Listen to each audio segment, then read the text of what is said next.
2 videos ago, we showed you forests cleared and farmland seized for wind turbines. Last time, cobalt mined by children, batteries built to never come apart, panels forged in coal-fired furnaces. Today, we show you the system that needs none of it.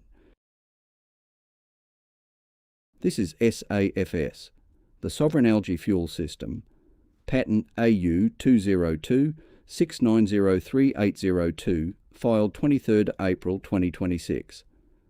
By the end of this video, you'll understand what SAFS actually is, how it turns Queensland into a genuinely sovereign, fuel-independent state, and exactly how the first piece of the system, the STMD canister, works, all the way through to closing the loop.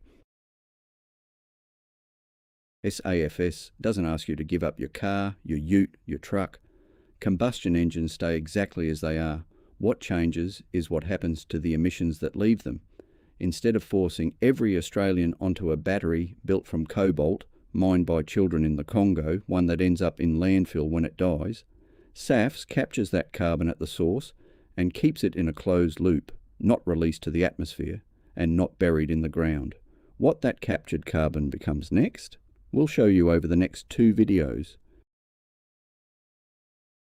This is where SAFS becomes more than an environmental fix. It's Queensland reclaiming a strategic asset, the kind previous governments sold off, taking their ability to stay affluent along with it. The patent owner has put to the Queensland Government and Hancock prospecting a proposed partnership on SAFS deployment. Queensland holding 51%, Hancock 49%. A condition of the licence put forward to keep government in control of costs and unable to be overridden, not yet agreed to by either party.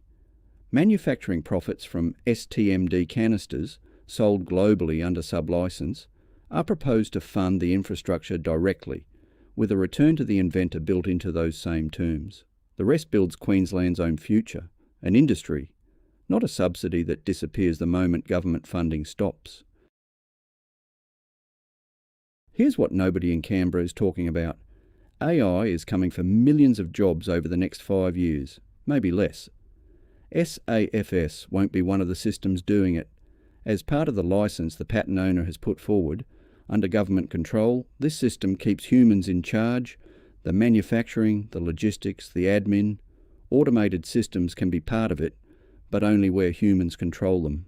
No robots taking human jobs, not offshored.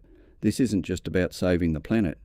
It's about saving people's livelihoods at the exact moment they're under threat.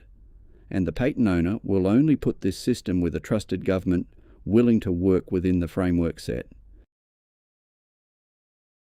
10 power stations are proposed to carry this. The 6 existing sites at Stanwell, Tarong, Callide, Kogan Creek, Gladstone and Collinsville restored, plus 4 more strategically placed across the state, positioned to capture close to all of Queensland's emissions while keeping both the incoming captured carbon and the outgoing farmed algae moving efficiently without excessive haulage cost. That's not a trial, that's infrastructure proposed for a fuel sovereign state. Now to where it starts, on the vehicle itself. This is the STMD canister. 2 50-litre ceramic-lined units fitted to the rear chassis, opposite the fuel tank, tamper-proof and provider-locked.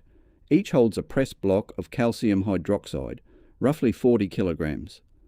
As exhaust gas passes through at operating temperature, the calcium hydroxide converts to calcium oxide and locks the CO2 into solid calcium carbonate. Proven, industrial-scale chemistry called calcium looping, not experimental tech. 1 canister lasts an average driver around 3.5 days.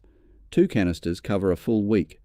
When a canister's spent, it's swapped for a fresh one at a depot, the same as exchanging a gas bottle.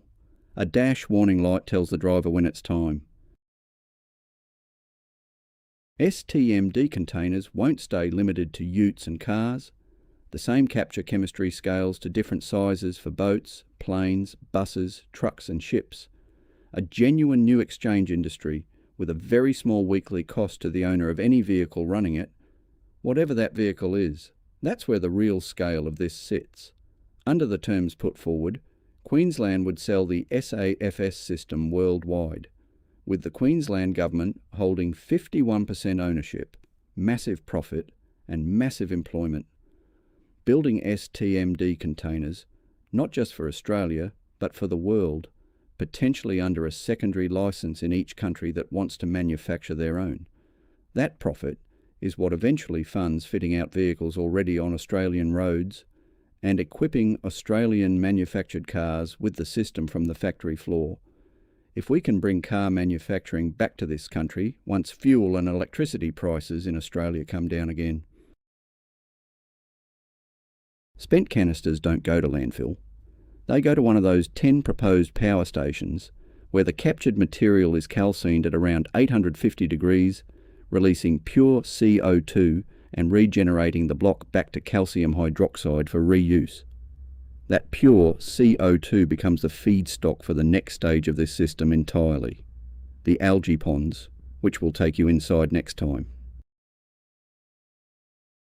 Wind turbines destroying forests, cobalt mined by children, batteries with nowhere to go, all of it replaced by a system that captures what already exists, funds its own expansion, and keeps the profits in Queensland instead of overseas. Subscribe. Next time, we go inside the algae ponds themselves and show you how captured carbon becomes fuel.